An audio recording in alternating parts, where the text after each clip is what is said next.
अभी आपको कोई क्वेश्चन नहीं है, तो अब आप इस्लाम कबूल कर सकते हैं मेरे जी भाई। जी जी, मैं हक कबूल करने के लिए तैयार। चलिए, तो आपको इस्लाम कबूल करना है तो उसमें कुछ भी आपको करना नहीं, बस जो कलीमा है उसको आपको पढ़ना होगा। आपको अशहदु, मैं एक्स मुस्लिम्स को ले रहा हूँ, यस एक्स मुस्लिम। आपकी आवाज आई या अभी भी आवाज में प्रॉब्लम है? जी, आई आई।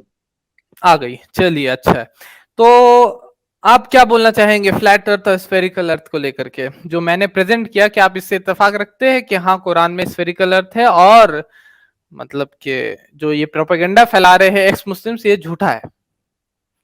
जी, अल्हम्दुलिल्लाह आपने सही दे दिया इसका। मुझे भी यही था कि अर्थ फ्लैट है, लेकिन हम्म चपटी नहीं है, धरती गोल है। मुझे आपने हम्म। बताया डिफरेंस, तो मुझे आप समझ एक्स में आ मुस्लिम है गया। ना मेरे भाई? मेरे भाई जी आप जी एक्स मुस्लिम, जी जी, तो जी ये आपका क्लियर हो गया, चलिए बहुत अच्छा। जी तो आपका ये पॉइंट हम लोगों ने क्लियर कर दिया। एज एन एक्स मुस्लिम आप बोल रहे हैं कि कुरान में स्फेरिकल अर्थ है, और आपका ये क्लियर हो गया। अब आपको क्या बोलना, और कुछ बोलना है या मतलब के? 5 क्वेश्चन है मेरे, 5 क्वेश्चन है। 5 क्वेश्चन है आपके इसी जी टॉपिक जी। पे या और टॉपिक्स है आपके? इसी फ्लैट अर्थ की टॉपिक के साइंस लेकर के? साइंस और कुरान, साइंस और कुरान। साइंस और कुरान को लेकर के आपके 5 क्वेश्चन है, ठीक है ना? जी। लेकिन चलिए, आपका क्या क्वेश्चन है? उस चांद की खुद की रोशनी है क्या सूरज से ली गई? जी, ये। कुरान क्या बोलता है इसके ऊपर में, ये आपको जानना है। जी जी, तो कुरान देखिए, कुरान में चांद के लिए कमर वर्ड यूज है, अरबी में कमर बोलते हैं, और चांद को कमर बोलते हैं, सूरज को शम्स बोलते हैं। कुरान में, पूरे कुरान में कमर को नूर और मुनीर वर्ड यूज किया गया, और सूरज को यानी कि शम्स को सिराज, वहाज और दिया वर्ड यूज किया गया। मतलब कि दोनों के लाइट्स को डिफरेंशिएट कर रहा कुरान। अदर स्क्रिप्चर जैसे कि बाइबल आप पढ़िएगा तो उसमें वो डिफरेंशिएशन नहीं है, ठीक है ना? लेकिन कुरान डिफरेंशिएट कर रहा दोनों के लाइट को। इसका मतलब कुरान ये बोल रहा है कि सन का अपना लाइट है, और सूरज का मतलब कि जो अपना रिएक्शन, केमिकल रिएक्शन की वजह से उसका है, और मून का लाइट एक अलग लाइट है जो कि रिफ्लेक्टेड लाइट है। सूर्य फुरकान पढ़िए, सूर्य नंबर 25 आयत नंबर 61, सूर्य यूनुस सूर्य नंबर 10 आयत नंबर 5, सूर्य नूह सूर्य नंबर 71 आयत नंबर 15-16। ठीक है, मैंने 3 रेफरेंसेस दिया, और भी आप रेफरेंसेस ले सकते हैं। जैसे भाई आप बोल रहे हैं कि उसकी नूर, जी जैसे कि दूसरे से ली गई रोशनी। जी, नहीं नहीं, नूर फरिश्तों का को मतलब मतलब। मैंने क्या बोला अभी आप समझिए। नूर का मतलब मैंने बोला कि डिफरेंशिएट के लाइट को। नूर का वर्ड यूज किया गया सिर्फ कमर के लिए, नूर और मुनीर का वर्ड यूज किया गया, और शम्स के लिए यानी सूरज के लिए सिराज, वहाद और दिया का वर्ड यूज किया गया। इसका मतलब कि दोनों के लाइट्स को डिफरेंशिएट कर रहा कुरान, समझ रहे? तो नूर का मतलब ये लिया जा रहा है, नूर मतलब कमर को नूर और मुनीर भी बोला गया सिर्फ, और सिराज, वहाद, दिया नहीं बोला गया कहीं भी कुरान में। और उसी तरीके से शम्स को सिराज, वहाज, दिया बोला, और कम नूर और मुनीर नहीं बोला गया। तो मतलब एक डिफरेंशिएशन है दोनों के लाइट में, दोनों का लाइट अलग अलग है, ये कुरान आपको बता रहा है, ठीक है? जो कि आज साइंटिफिकली स्टैब्लिश्ड फैक्ट है कि मून और सन का लाइट अलग अलग है। दोनों का लाइट ऐसा नहीं कि सेम है, ठीक है ना? एक का लाइट रिफ्लेक्टेड लाइट है, एक का लाइट अपना रिएक्शन, जो केमिकल रिएक्शन उसमें होता है उसकी वजह से होता है, ठीक है? जी ठीक है, एक्स मुस्लिम भाई, क्लियर हो गया ना? जी। ठीक है। तो आप एक्स मुस्लिम मतलब कि जैसे कि आप लिख रहे हैं, तो आप क्यों एक्स मुस्लिम बन गए, मतलब कि क्या वजह रहा इसका, मैं ये जान सकता हूँ एक्स मुस्लिम भाई? जी मैं बता रहा था ना आपको कि 5 क्वेश्चन है, 4 में से आपने एक का दे दीजिए। 4 कहाँ अगर छोड़ मैं देते हैं। 5 क्वेश्चन दे दूंगा, मतलब आप ये बोल रहे हैं कि मैं 5 क्वेश्चन दे दूंगा तो आप वापस इस्लाम कबूल कर लेंगे, ऐसा कोई बात है क्या? जी जी अच्छा, तो एक क्वेश्चन मैंने दे दिया अभी, है ना? जी जी। चलिए दूसरा क्वेश्चन आप बता दीजिए अब। अगर ऐसा बात है तो आपका क्वेश्चन ले लेते हैं। चलिए दूसरा क्वेश्चन क्या है आपका? दूसरा क्वेश्चन ये है कि जी, अर्थ जैसा आप बता रहे हैं कि गोल है, ठीक है, जी। लेकिन हम जो काबे की तरफ को नमाज पढ़ते हैं, वो तो हमारे सामने नहीं ना। हम नियत बांधते हैं कि 4 रकात नमाज, नियत हम्म वास्ते अल्लाह ताला के, वो मेरे हम्म काबा शरीफ की तरफ में। लेकिन हम्म, वो तो हमारे सामने नहीं है ना। और ये जी बात, अगर गोलाई के अर्थ है तो वो तो हमारे से नीचे जा रहा है ना, फिर तो हमारे नीचे को मुकर के पढ़ने। जी, देखिए ये चीज जो है, अगर हम बोलेंगे आपको एक्स मुस्लिम है, इंडिया में आप है ना, इंडिया में हम लोग हैं, आप भी इंडिया जी में, जी मैं भी जी इंडिया में हूं। जी तो जी। अगर आपसे पूछेंगे मैं हम कि अमेरिका किस तरफ है आपके, तो आप क्या बोलिएगा, ईस्ट में है या वेस्ट में है, किधर है अमेरिका? अमेरिका ईस्ट में है या वेस्ट में आपके? वेस्ट में बोलिएगा। वेस्ट मतलब किधर, आप समझ रहे हैं ना, ईस्ट वेस्ट समझते हैं ना एक्स मुस्लिम भाई? अगर नहीं मैं नहीं। आपसे पूछ रहा हूँ, अच्छा छोड़ दीजिए, आप सऊदी अरब किधर है आपसे पूछेंगे तो किधर है आप बोलिएगा? वेस्ट में है आप बोलिएगा ना हमसे। जी लेकिन अगर आप जिस तरीके से कैलकुलेट अभी कर रहे हैं तो वो वेस्ट में नहीं, वो तो नीचे आपका चले गया, क्योंकि अर्थ तो गोलाकार है। तो जितने जी जी। बुक्स में हम लोग ज्योग्राफी पढ़ते हैं, जितने साइंस पढ़ते हैं, जितना डेली हम लोग बोलते हैं कि America is west, western country, western country, सब तो बेकार हो गया, क्योंकि अमेरिका तो हमसे नीचे चले गया। समझ रहे हो? वो तो हम लोग को वेस्ट नहीं बोलना चाहिए, अमेरिका इज डाउन बोलना चाहिए। लेकिन हम लोग क्या बोलते हैं, अमेरिका इज इन वेस्ट। तो उस तरीके से, क्योंकि अर्थ को हम लोग उसको लिया जा सकता है, अगर उस तरीके से सवाल उठाएंगे तो बहुत सारे सवाल उठ जाएंगे। कोई भी चीज आप, किसी चीज को आप ईस्ट नहीं बोल सकते, किसी को आप वेस्ट नहीं बोल सकते। तो कुरान में जो, मतलब इस्लाम में हम लोग को एक किबला दिया गया। किबला क्यों दिया गया? ताकि आप लोग नमाज में यूनाइट हो सके। मुसलमान कोई जगह आप जी नमाज पढ़ उसके रहे, बारे में मुझे पूरे मालूम है, उससे मेरे कोई समझ क्वेश्चन रहे नहीं, ना, बस यही तो वो क्वेश्चन। यूनिटी तो जी हो गया ना आपका। अब आप डायरेक्ट काबा की तरफ देख रहे हैं, क्योंकि एक हदीस ये भी है कि अगर आप ईस्ट, और मतलब कि काबा की तरफ है, आप सिर्फ एकदम एक्यूरेटली भी नहीं है, मतलब बीच में अगर आप कहीं पर है तो आपकी नमाज हो जाती है। ऐसा नहीं कि एकदम सीधा आपको काबा ही को एकदम देखना है, या ये चीज थोड़ा आगे पीछे होता है। तो मेन है यूनिटी के लिए वो चीज है, ठीक है ना, कि यूनाइट करने के लिए वो चीज है। और अगर इस तरीके से क्वेश्चन उठाया जाए तो हर एक चीज पे, हर आपका हिस्ट्री, मतलब जो ज्योग्राफी का बुक है ना, हर लाइन उसका ये होने लगेगा। हर चीज पे आप बोलिएगा ये तो ईस्ट नहीं है मैडम, ऑस्ट्रेलिया तो साउथ नहीं है, फिर ऑस्ट्रेलिया तो इधर, समझ रहे, ऑस्ट्रेलिया तो हमारे डाउन अंडर है, उसको बोला भी जाता है down under, country down under, तो वो तो डाउन अंडर है, वो साउथ नहीं है। तो ऐसे नहीं होता, मतलब उसको हम लोग उस तरीके से बोलते हैं और उसी तरीके से हम लोग चलते हैं उस बात पे। समझ गए? जी तो ये दूसरा क्वेश्चन हो गया। और क्या क्वेश्चन है जी। आपका? जी जी। तीसरा क्वेश्चन मेरा ये है कि जैसे हम नमाज पढ़ते हैं, कहते हैं अल्हम्दुलिल्लाह रब्बिल आलमीन अर्रहमानिर रहीम, कि उसमें कहा जाता है कि, आवाज आ रही जी है? क्या? हाँ हाँ, आवाज आ रही, बोलिए। जो कहता है जाता है जी, जैसे कि अल्लाह, जी जी, जैसे बोलिए मेरे भाई। कुल अल्लाह हाँ ahad में हाँ कहा जाता है कि कहो, कहो कि हाँ अल्लाह एक है। लेकिन हाँ हाँ। अल्हम्दुलिल्लाह रब्बिल आलमीन में वो कौन से अल्लाह की बात हो रही है? जैसे एक्स मुस्लिम जी समीर ने जी जी बताया जी, कि कौन से अल्लाह की बात हो रही है कि वो कह रहा है। समझ गया हम। तो आप ये बोल रहे हैं कि जैसे कि कुल हुवल्लाहु अहद में ये बोल रहे हैं कि कहो कि अल्लाह एक है, तो अल्हम्दुलिल्लाहि रब्बिल आलमीन में कौन से अल्लाह की बात? ये क्वेश्चन, जैसे कि थर्ड पर्सन में क्यों अल्लाह है कुरान में, है ना, यही क्वेश्चन है आपका। अब आप, जैसे जो लोग ये क्वेश्चन करते हैं जी जी कि थर्ड पर्सन में जी क्यों है, हाँ थर्ड जी। पर्सन में ये क्यों है, तो इसको मैं मेरी समझा बात दे रहा तो हूँ। सुनिए। अमान, हाँ बोल दीजिए, बोलिए क्या बोलना जी चाहते हैं। मैं, मेरे अल्हम्दुलिल्लाह पे मेरी वो कोई नहीं, कि मैं जानता हूँ कि अगर नमाज में खड़े होंगे तो कहेंगे कि, वो तो मेरे समझ में आता है ठीक है, लेकिन कुल अल्लाह ahad हम उसे भी तो नमाज में ही पढ़ते हैं, कि उसमें क्यों कहा गया कि कहो कि अल्लाह एक है?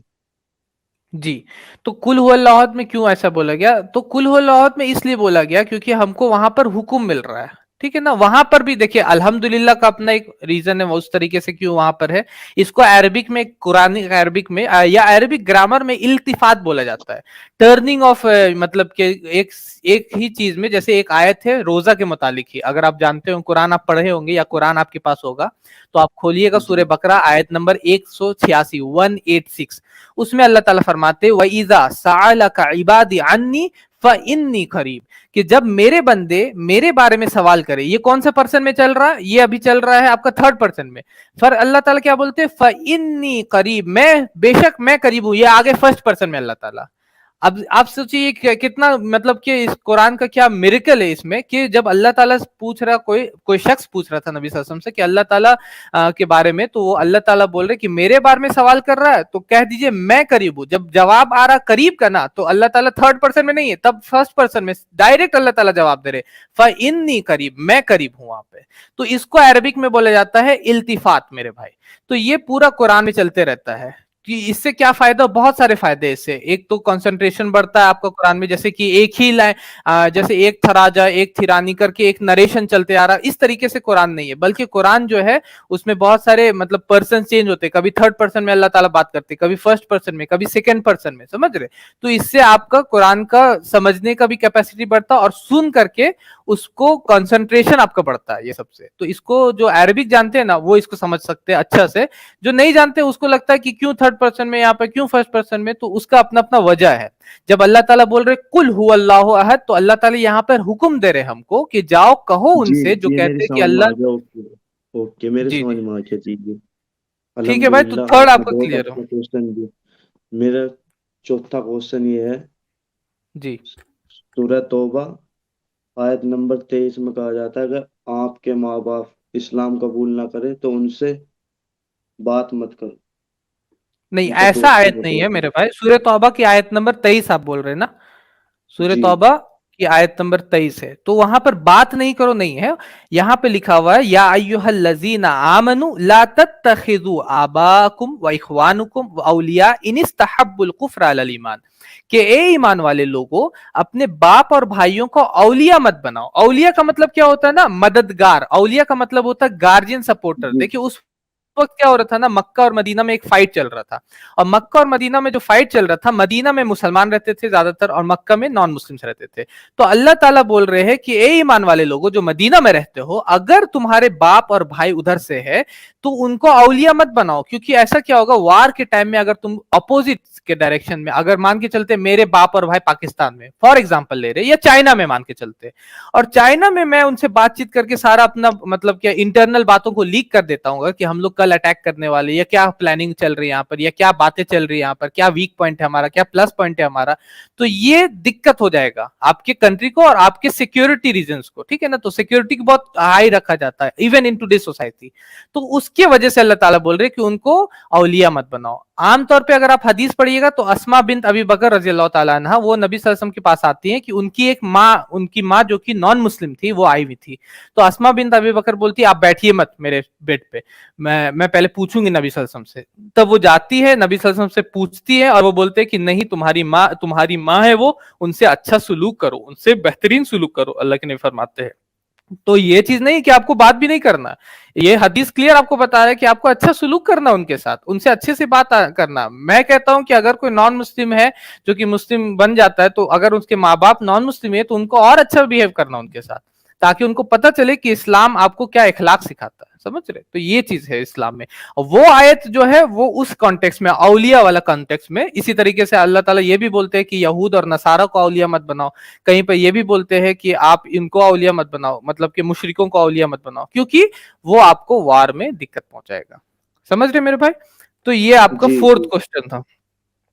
जी तो अल्हम्दुलिल्लाह, आपने बहुत अच्छा क्वेश्चन दिया। इसका आंसर बहुत अच्छा दिया, बहुत।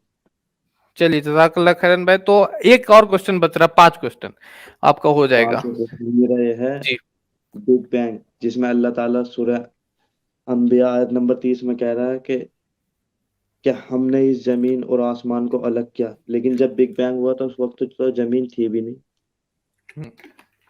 तो हमने जमीन और आसमान को अलग किया, वह कुरान में वहां पे लिखा हुआ अवलम यरल लजीना कफरू अन्न समावाति वल अर्दा कानता रतकन फफतकनाहुमा, वहां पे लिखा हुआ कि जमीन और आसमान एक थे, जमीन उसी तरीके से था जैसा कि अभी है। क्या ऐसा लिखा हुआ कुरान में? तो फिर जाके सूरह फुसलत की जो आयतें हैं कि हमने जमीन को बराबर किया 2 अय्याम में, वो सब तो फिर ये हो गया, वो सब आयतें नाजिल करने। क्योंकि अगर अर्थ उसी तरीके से था शुरू से, जैसा कि बहुत सारे एक्स मुस्लिम इसको बनाते हैं, तो सूरह फुसिलत की जो आयत है जिसमें ये लिखा हुआ कि हमने जमीन को 2 अय्याम में जमीन की चीजों को बनाया और फिर जमीन को सीधा सही किया, सही से उसको पूरा चीज किया, तो बिग बैंग जब तो इनिशियल स्टेज है, तो वहां पर तो आपका जमीन बना ही हुआ नहीं, मतलब उस तरीके से था ही नहीं। अगर उस तरीके से मान लेंगे तो सूरह फुसिलत की फिर आयत क्यों नाजिल हो रही है जो बता रही कि हमको बाद में जमीन 2 अय्याम में सही से उसको बनाया गया? तो इसका मतलब जो भी ये चीज बोल रहा है कि बिग बैंग थ्योरी में अर्थ उस तरह से बना हुआ था पहले से, वो अपना इंटरप्रिटेशन उसमें डाल रहा है, अपना समझ उसमें डाल रहा है, जो कि गलत है। मान के चलिए कि आप जैसे एक्स मुस्लिम लिख के आ रहे हैं, आप कहीं से होंगे, अब मैं अपना इंटरप्रिटेशन आपके अंदर डाल दूं कि आप पाकिस्तानी हैं और फिर ये है, तो ये गलत हो जाएगा और फिर आपने गलत क्वेश्चन किया। तो मैं अपनी तरफ से आपको लेबल नहीं कर सकता, पहले आप जो बोल रहे हो उसको मुझको समझना होगा। तो उसी तरीके से कुरान में जो बिग बैंग थ्योरी की बात हो रही सूरह अंबिया की आयत नंबर 30 में, तो वहां पर ऐसा कहीं नहीं लिखा हुआ कि अर्थ उसी तरीके से पूरा जैसा अभी है उसी तरीके से उस वक्त भी बना हुआ था। ये साइंटिफिकली भी इनएक्यूरेट होगा और कुरान के हिसाब से भी सूरह फुसलत की आयत के हिसाब से सही नहीं होगा। समझ रहे। और इस पे मैंने एक और डिस्कशन किया भाई, उसको भी आप देख सकते हैं। एक डिटेल डिस्कशन हुआ किसी से मेरा बिग बैंग थ्योरी के ऊपर। तो उम्मीद है इससे पूरा हुआ होगा आपका जवाब एक्स जी मुस्लिम भाई। अल्हम्दुलिल्लाह। जी। चलिए, मैं बहुत बहुत जहाँ खुशी तक हुआ ये जान करके, आपने ये मतलब जो क्वेश्चन किया आपने अच्छा से क्वेश्चन किया, आपने आंसर को सुना कम से कम। बहुत सारे लोग आते हैं जो कि आंसर सुनने के लिए नहीं आते, बल्कि सिर्फ अपना क्वेश्चंस को बताने या अपनी पॉइंट रख करके भागने के लिए आते हैं। तो ये मुझे बहुत अच्छा लगा, पहली बार कि कोई एक्स मुस्लिम इस तरीके से अच्छे से बात किया। मतलब और लोग भी बात कर चुके हैं, मतलब मेरे बातचीत होते रहते लोगों से, लेकिन आप इतना अच्छा से बात किए। तो अभी आपको कोई क्वेश्चन नहीं है, तो अब आप इस्लाम कबूल कर सकते हैं मेरे भाई। जी जी जी, मैं हक कबूल करने के लिए तैयार। चलिए, तो आपको इस्लाम कबूल करना है तो उसमें कुछ भी आपको करना नहीं, बस जो कलीमा है उसको आपको पढ़ना होगा। आपको अशहदु, आप अशहदु पढ़ना अल्ला चाहेंगे इलाहा अभी? इल्लल्लाह, अशहदु व अल्ला अशहदु इलाहा अन्ना इल्लल्लाह व अशहदु मोहम्मदन अन्ना अब्दुहु व मुहम्मदन रसूल। अब्दुहु व रसूलुहु। चलिए, जज़ाकल्लाह खैरन सल्लल्लाहु भाई। अलैहि वसल्लम। आप हम अल्लाह से दुआ करते हैं कि अल्लाह ताला आपको, अब अगर कोई भी डाउट रहेगा आपको तो इंशाल्लाह आप हमारे व्हाट्सएप पे आप मतलब कि कांटेक्ट कर सकते हैं। कोई भी इस तरीके का क्वेश्चन रहे कि कोई भी, चाहे वो स्लेवरी को लेके मुझे और भी कोई आपके भी सवाल क्वेश्चन है। देने से मुझे पता चल गया, लेकिन हर बात इसमें ठीक है कुरान में, वो शॉर्टकट में लिखी हुई है, उसे समझने के लिए, जी समझने की भाई। सिर्फ हमारा वो है, वो शॉर्टकट में लिखे हुए जी। वे शॉर्टकट को बनाते हैं जी। ऐसे वैसे अब मैं समझ गया आपकी बात। आपने क्वेश्चन बहुत अल्हम्दुलिल्लाह बहुत उससे दिए मेरे, मैं संतुष्ट हूँ आपके क्वेश्चन से। ठीक है अल्हम्दुलिल्लाह। अस्सलामु अलैकुम व रहमतुल्लाहि व बरकातहू। वालेकुम अस्सलाम वरहमतुल्लाहि वबरकातुहू। तो बहुत बहुत शुक्रिया भाई, अल्लाह ताला से दुआ है कि अल्लाह ताला आपको इस्तकामत दे। और जो भी शक है, शुबा है, जो भी गलत बातें लोग हमारे दिलों में डालते हैं, तो उसको अल्लाह ताला दूर करे आपके भी दिलों से और हम सभी के दिलों से।